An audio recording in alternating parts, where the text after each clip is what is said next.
I've always been fascinated by horror games ever since I first played titles like Amnesia over a decade ago. Amnesia with its relentless atmosphere and psychological terror, Slender Man with its minimalist yet deeply unsettling design, and Auni with its unique blend of suspense and simple yet terrifying chase mechanics all captivated me, and my love for the genre has only grown since then. And I'm not alone in my fascination. Horror games have become one of the most beloved genres in the industry, so I began to wonder, how hard could it be to develop my own horror game? Let's find out. My first step in the process was to shape my idea and write the story of the game. I ended up with a clear vision of my characters, how the game would play out, and what elements I needed to develop. However, I also realized that to create the game on my own, I would have to scale down my ideas significantly and find some pre-made graphic assets to save time. I spent a considerable amount of time searching for initial assets that fit my vision and began laying out 2 preliminary unfinished scenes to use as a foundation for developing the game's elements.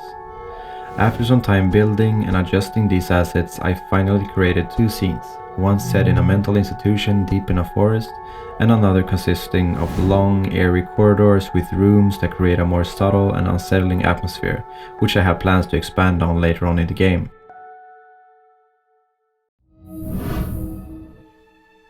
Now that I had a good working environment, I decided to tackle what seemed like a logical first step, the player character and its movement.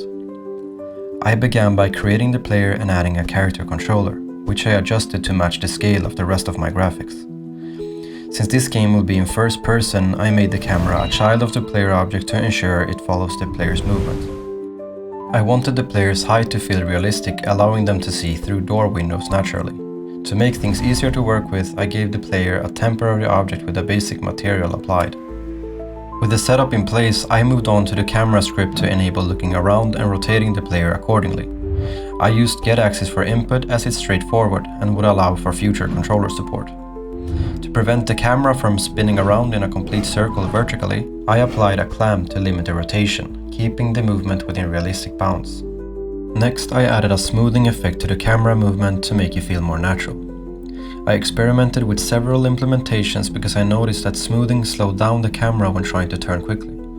To fix this, I added a threshold where the smoothing effect is disabled when the player tries to make fast turns, ensuring more responsive camera control.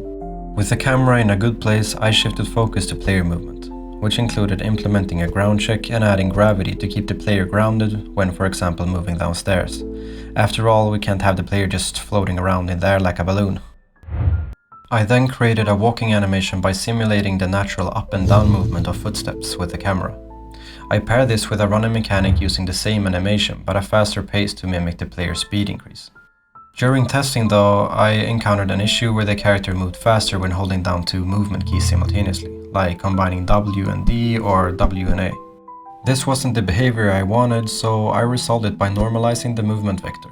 This ensures that the player's speed remains consistent, regardless of the number of input keys pressed. Finally, after fine-tuning the values and playing around with the settings, I achieved a result that felt solid.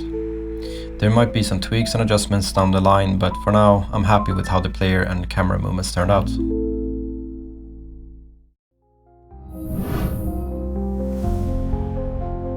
Now that I've laid the groundwork for my game, it's time to dive deeper into the overall concept and what I hope to accomplish. The working title for the game is Fragments of Reality. I want it to be a story-driven experience with a strong narrative backbone, but I also want to mix in some puzzle elements and moments of high tension, where the players feels constant threat from various unsettling characters.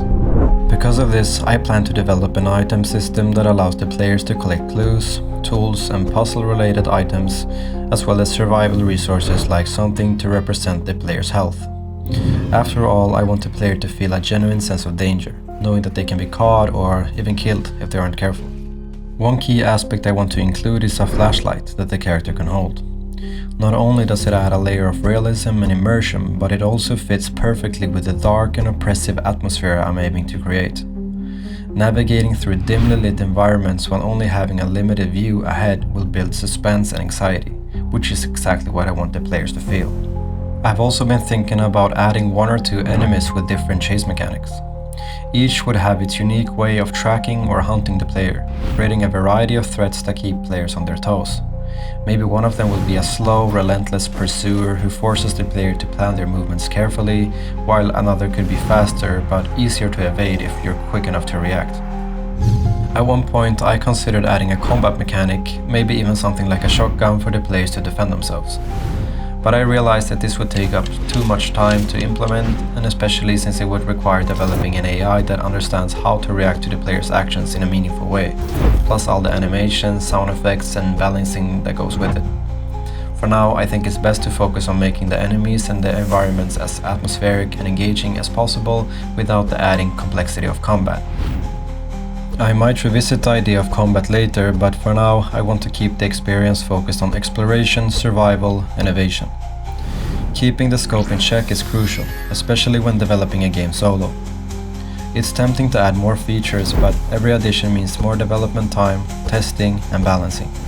The priority is to create a solid, immersive horror experience that stays true to the game's core concept. For the future, I hope to refine these elements further and maybe expand on them as development progresses. Once the basics are in place, I can start to flesh out these ideas, test them and see what works best to make fragments of reality a truly terrifying experience.